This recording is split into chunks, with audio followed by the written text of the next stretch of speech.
Hello everyone, I am Jonalyn Alwadudo from BSED 3. Today we're going to dive into fascinating topic, curriculum localization. This concept is about making education not just relevant, but deeply connected to the students' own lives, cultures, and communities. We'll explore what it means, why it's important, and how it can effectively applied in our classrooms. Let's have our learning objectives.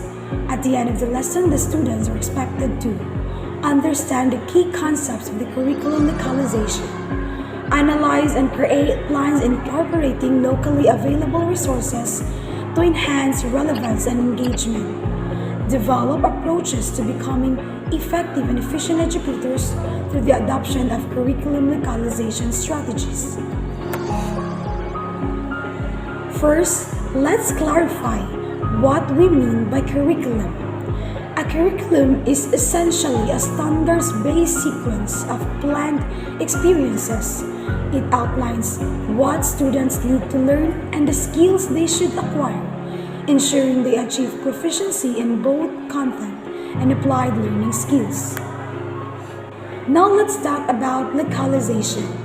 When we localize the curriculum, we're giving schools and local authorities the freedom to adopt educational content to better fit local conditions. This means relating the curriculum and the teaching process to the students' immediate environment, making learning more meaningful and impactful. So, what exactly is curriculum localization? According to UNESCO, it's the process of adopting the curriculum's content, pedagogy, and assessment methods to suit the local needs and values. By integrating local knowledge, resources, languages, and perspectives, we make the curriculum more relevant and effective for learners. Example of curriculum localization. In our class of environmental science subject, there is an activity about identifying the number of species in a specific area. To make it easy and accessible for everyone, students were tasked to identify and measure the number of species in a chosen pathway inside the campus. Curriculum localization involves several key elements. Let's break them down. The first one, we have local content.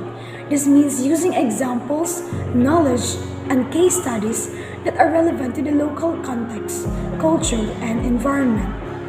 Another one is indigenous learning process. We use teaching methods that are culturally specific, such as traditional storytelling or community-based learning. We have another key element is local resources. These are materials and tools that are readily available and familiar to students, like using local objects for teaching mathematics. Local language, teaching in language spoken by the local community, ensure better understanding and engagement. There are also important principles to consider. Teachers should have a thorough understanding of the culture of the community, which means that the teachers must have a deep understanding of a local culture. Another is teachers should have or should be committed to empowering students and correcting social inequities. Educators should be committed to empower their students and addressing social inequities. Teaching process should be emphasize skills and practical applications of knowledge. The teaching process should emphasize practical applications of knowledge, making learning more efficient and hands-on relevant. So why localization important? Let's explore. The first one, we have cultural relevance. It reflects the cultural heritage, traditions, and experiences of the local community, enhancing the students' sense of pride and belonging. Just like, for example, in literature class, students might read and analyze local folk tales, allowing them to connect with their community's heritage and understand traditional values, enhancing their cultural pride. The next one, we have contextualized learning. By connecting the curriculum content to the local context, we make learning more meaningful meaningful and applicable to students' lives. For example, in math lesson, students could use local currency or units of measurements in world problems, making abstract concepts more tangible and applicable to their daily lives. The next we have community engagement. Involving the local community in the educational process fosters a sense of ownership and partnership. And the next we have cultural sustainability. Localization helps preserve and promote local cultures, languages, and traditions for future generations. For example, a language course could incorporate lessons in the local dialects such as Cebuano to help preserve the language and ensure its continued use among younger generations.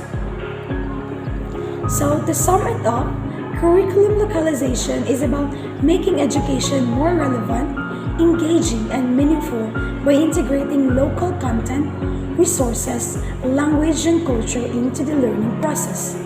By doing so, we not only enhance students' understanding and connection to their studies, but also empower them to apply their knowledge in real-world contexts, contributing to the preservation and promotion of their cultural heritage. Thank you for watching, and let's continue to find ways to bring our communities and classrooms closer together.